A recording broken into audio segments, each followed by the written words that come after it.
Pagpapaubaya. Pagpapaubaya. Alam niyo, napakahalaga niya sa atin eh. Akala po kasi natin, yung kayamanan, yung karangyaan, yung kasikatan, forever. Hindi naman. We all know all these things will pass away. And only one will remain. Who is that? Jesus. Jesus. Kaya mga kapatid, sana may pagsuko tayo. May pagtanggap.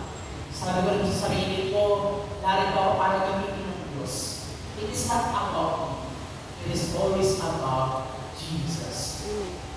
At ano po ako dito? Kung di pa tayo palis ng NHA, di ba? 2 years, baka 3 months na. Di ba?